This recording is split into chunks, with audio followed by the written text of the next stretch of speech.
Hello বন্ধুরা, good morning. কেমন আছো সবাই? আশা করি সবাই ভালো আছো। আজকে একটা নতুন ব্লগ নিয়ে চলে এলাম তোমাদের সাথে।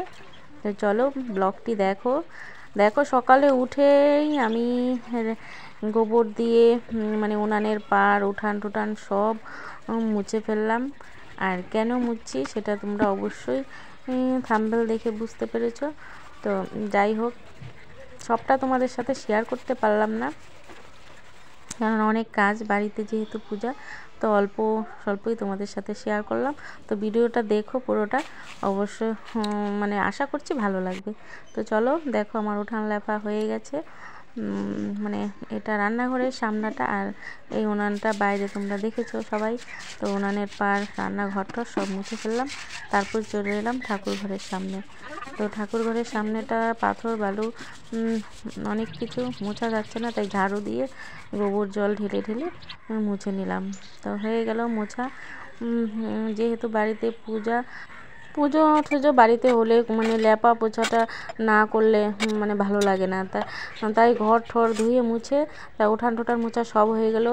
আর নিরামিষ আগে থেকে আমি সব কিছু হাঁড়ি ঠাড়ি যা যা ধোয়ার সব ধুয়ে মুছে নিয়েছি। তো তোমাদের সাথে একটু একটু শেয়ার করছি। তারপরে চলে এসেছি দুটো জল রুটি, মানে গোলা রুটি যেটাই বলো, তো সেটা বানিয়ে দুষ্টু মিষ্টুকে খাইয়ে দিলাম। আর আমরা তো উপবাস আছি। তো আমি স্নান টান করে চলে এলাম এদিকে ঠাকুর ঘরে। আর মাকে দেখেছো, মা এদিকে ঘরে ঠাকুরের জন্য সব জোগাড় যন্ত্র করছে, ফল টল কেটে ফুল টুল যা যা লাগে সব রেডি করছে।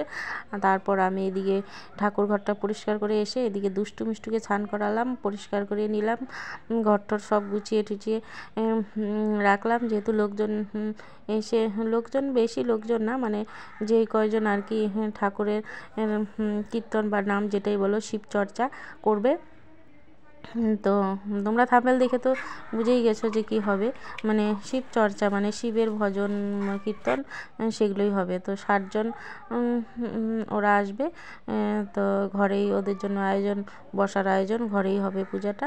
আর আমি এদিকে দেখো দুষ্টু মিষ্টুকে রেডি করিয়ে এসে এদিকে নিরামিষ বাইরে গ্যাসে সুজি লুচি বানিয়ে নিচ্ছে। আর সবার জন্য বানানো হবে, সেটা রান্নাঘরে করব। আর ঠাকুরের জন্য এখানে বাইরে আলাদাভাবে আমি সুজি আর লুচি বানিয়ে নিলাম।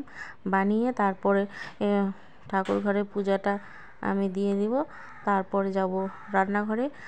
তো দেখো ভিডিওটা, আর কেমন লাগলো অবশ্যই বলবে। তো চলো দেখতে থাকো। এটা মানসিক ছিল মিষ্টুর। তো অনেক দিন আগে থেকেই মানসিকটা দিব দিব দিব বলে হয়ে উঠছে না।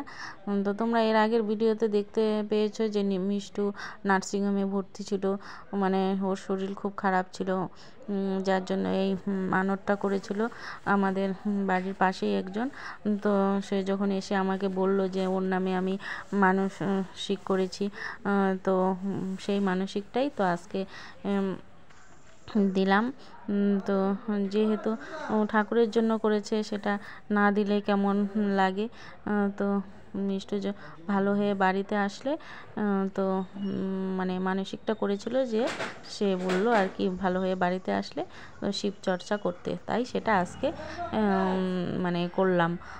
তো অনেক দিন থেকে দিব দিব ভাবছি, আর হয়ে উঠছে না, নানান চাপে না। তো আজ সেটা সম্পূর্ণ হলো। তো চলো ভিডিওটা দেখো।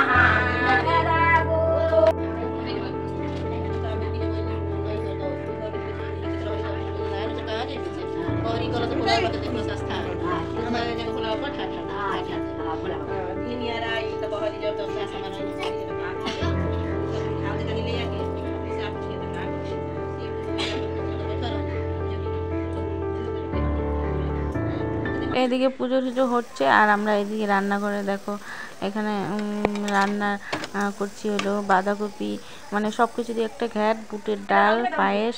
এদিকে লুচির জন্য ময়দা মেখে রেখেছি। তারপর আমাকে এখানে ডাকছে প্রণাম করতে, মিষ্টুকে আগে নিয়ে ওরা প্রণাম করালো। আর আমিও এখানে একটু বসলাম, মানে এখানে যে আসবো, আসার আমার টাইমই হচ্ছে না, ঘরে অনেক কাজ, দিদি, মা, আমি তিনজন মিলে করছি। তো এখানে এসে ওদের কী কী নিয়ম তো সেগুলো ওই করছিল। তো এদিকে পুজো হচ্ছে, এদিকে খাওয়ার আয়োজনটা তোমাদের সাথে, এগুলো আর আমি ভালো করে তোমাদের সাথে শেয়ার করতে পারলাম না ব্যস্ত থাকার জন্য, তো সবটা শেয়ার করতে পারলাম না বন্ধুরা। তো এখানেই শেষ করছি ব্লগটি। আর কেমন লাগলো অবশ্যই জানাবে। টাটা, বাই বাই, দেখা হবে নেক্সট ব্লগে।